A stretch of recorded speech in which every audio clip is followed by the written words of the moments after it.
अब नेक्स्ट हम working start करते हैं अपने स्टैक के ऊपर। हम इसका जो कोड होता है उसे कैसे लिखते हैं, तो सबसे पहले हम लोग एक एरे को यूज़ करते हुए एक स्टैक बना लेते हैं, ठीक है। क्योंकि हमने कहा था कि हमारा स्टैक एक लीनियर डाटा स्ट्रक्चर है, तो इसकी बेस्ट एग्जांपल क्या हो सकती है, एरे हो सकती है।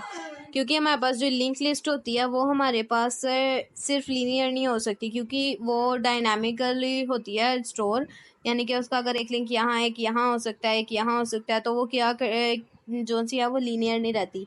ये डाटा लीनियर को अरे जो सी है ना, ये डाटा को लीनियर रखती है।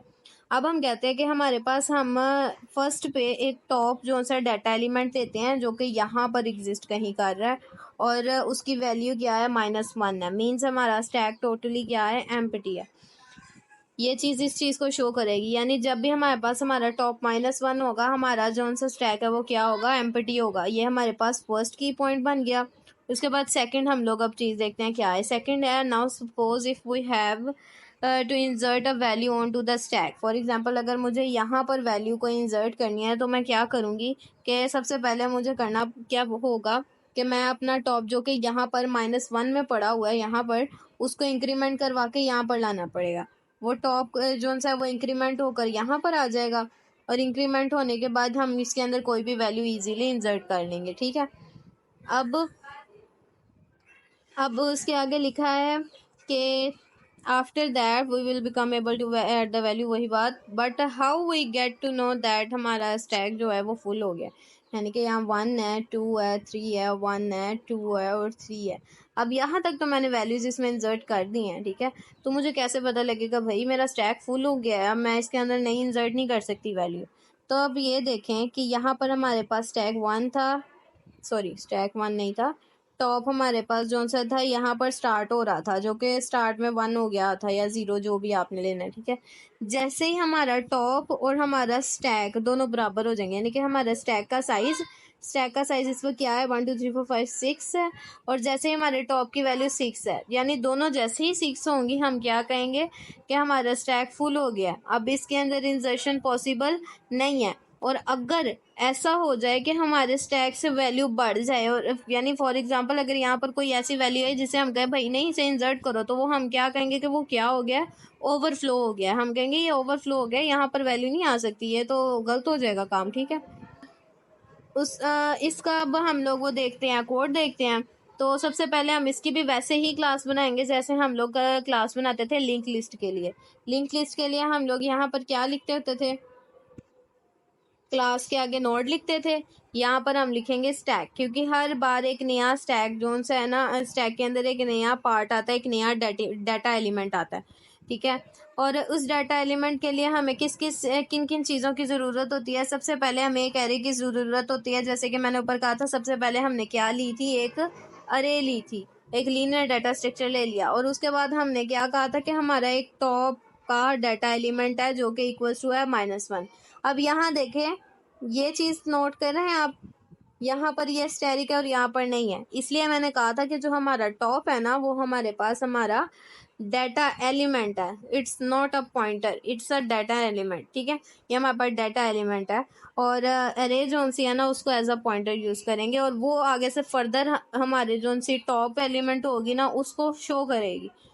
और फिर इस अरे का कोई साइज होगा, क्योंकि हमने एंड पर जाकर ये भी तो चेक करना है ना हमारी स्टैक के अंदर कैपेसिटी है भी नई चीज़ फुल करने की कि नहीं। तो हमें उसके कंपैरिजन के लिए जहाँ पर एक साइड पर टॉप को रखना है, तो दूसरी साइड पे हमें स्टैक के साइज को रखना पड़ेगा। दोनों को कंपेयर करेंगे, अगर इक्वल हुए तो ओवरफ्लो सॉरी हम इंसर्ट नहीं कर पाएंगे कोई वैल्यू, और अगर इक्वल ना हो तो फिर हम इजीली इंसर्ट कर लेंगे वैल्यू को, ठीक है। अब नेक्स्ट हम इसका कंस्ट्रक्टर देख रहे हैं। कंस्ट्रक्टर के अंदर हम लोगों ने क्या किया है, सिर्फ साइज लिखा उसका और फिर अरे बना लिए। अब यहाँ पर हम लोग जो साइज ले रहे हैं उसे मैक्स साइज के बराबर रख रहे हैं, ठीक है। और जो हमने अरे ली थी उसे एक अरे साइज के नई अरे के साथ इनिशियलाइज कराया।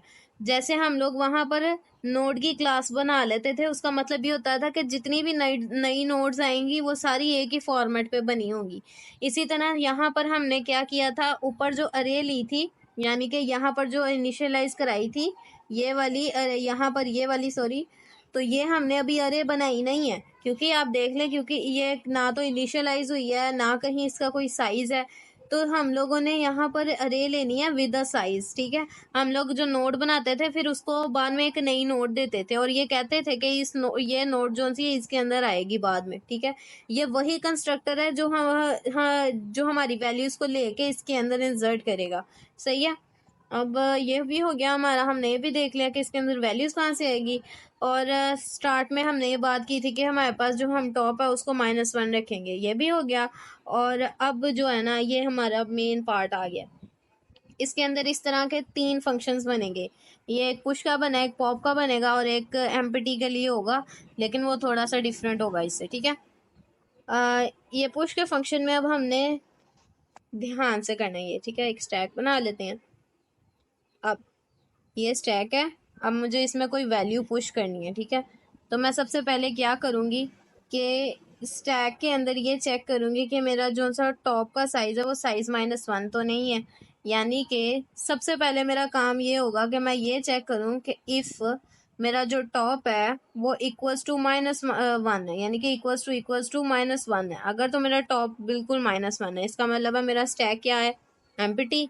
तो मुझे कोई वैल्यू इंसर्ट करने के लिए क्या करना पड़ेगा, मुझे करना पड़ेगा टॉप में इंक्रीमेंट। इंक्रीमेंट करो किसमें भाई, टॉप में इंक्रीमेंट करो, टॉप जो है उसमें इंक्रीमेंट करो। और इंक्रीमेंट करने के बाद मैं ये कहूँगी कि मेरा जो अरे है उसके टॉप एलिमेंट पे ये नया डाटा, यानी कि जो भी मैंने डाटा लिया होगा, यानी ये जैसे यहाँ एलिमेंट लिखा हुआ है उसको ना उसके अंदर पेस्ट करवा दो, ठीक है।